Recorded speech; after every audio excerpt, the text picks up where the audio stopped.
Hello, lovelies. Well, it's been a while since I touched base with you guys. First of all, I'd like to welcome and thank my new subscribers. Welcome to the cottage, baby dolls. And to those of you who have been around, either from the beginning or have spent any time at all listening to my narrations, I want to thank you from the bottom of my black little heart for your support and kind comments. Also, thank you so much for your patience during my hiatus. After I get a few more things sorted out, you can expect more consistent uploads from me from now on. There's some exciting things on the horizon. It's been a while since I've had a guest to the cottage, and I plan to fix that. There's some really talented narrators I'd like to team up with and feature. I'm also going to pay a visit to other channels and be a guest.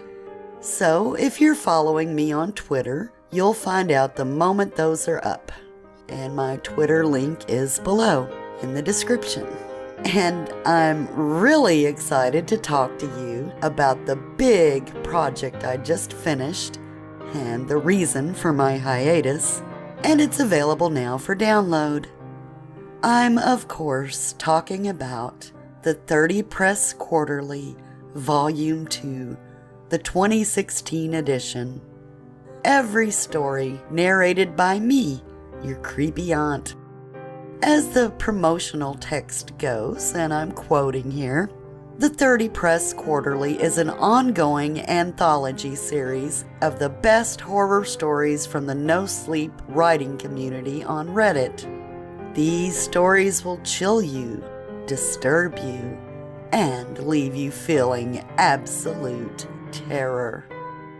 I, for one, can confirm that. Well, not just because I'd like you to listen, of course I do, not gonna lie, but because some of these stories really got to me.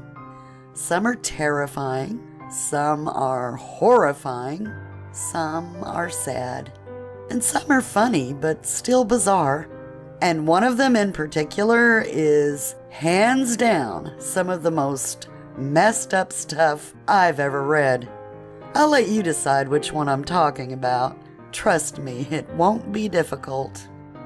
So, if you like my channel, or just listening to scary stories in general, I urge you to click one of the links below, and you'll have a collection of 24 award-winning creepy stories written by the cream of the no-sleep Reddit community, and narrated by me, Auntie Creeps. If you click the Audible link, you can download it for free with a 30-day trial. So, if you decide you don't want to continue with the membership, you can always cancel at any time and still keep the book. And I think you even get one more, but don't hold me to that. But if you do decide to stay with Audible, it's only about $15 a month, so that's not too bad. The 30 Press Quarterly Volume 2 is also available on iTunes and Amazon, and the links to those are below as well. So, yeah, buy my book. You'll be supporting your creepy aunt and getting some scary stuff to listen to during those chilly nights ahead as we get closer and closer to Halloween. If you've made it this far, I'd like to share a sample. It's an excerpt from The Prisoner of Griffin Drive, written by Lily T., Reddit user Dragonfly. It's spelled Draegunfly, so I think it's Dragonfly. Anyway, it's just one of the amazing stories and writers in this book. So, click a link below, lovelies, and I promise you won't be disappointed.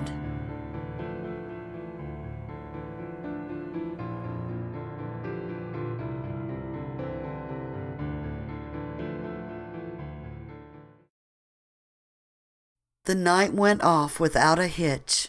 The whole of the town showed up. Charlie and Luke had picked a long, flowing, if not slightly revealing, black gown for me to wear. I sat on a red velvet chaise on the porch, welcoming the guests.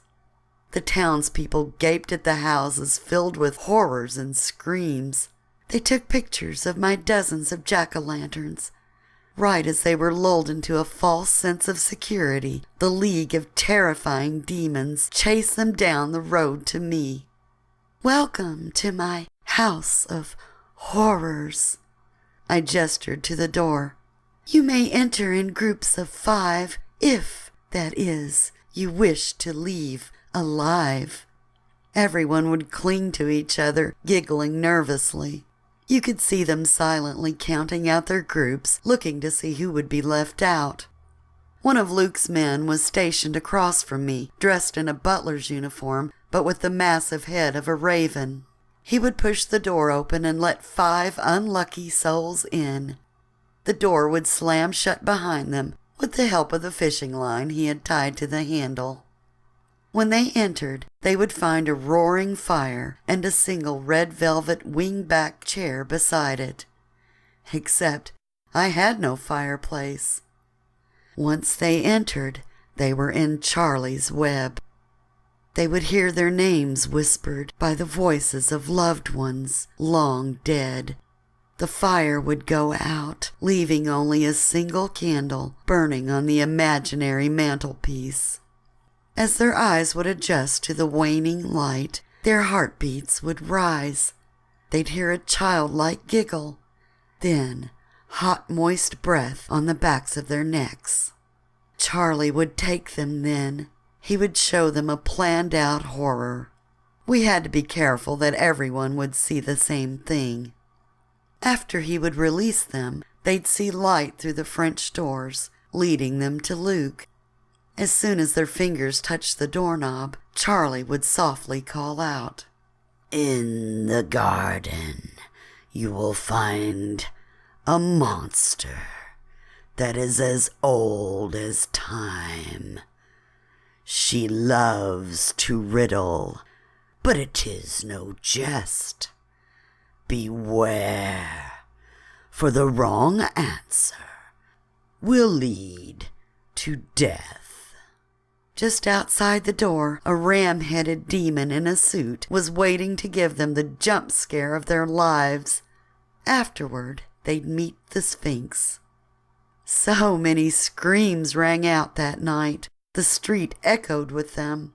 They were all followed by laughter as the groups came out of the garden and found a large bonfire with hot dogs, hamburgers, and a bar tended by Medusa herself. Well, there was a massive resemblance, but you could actually look at this one.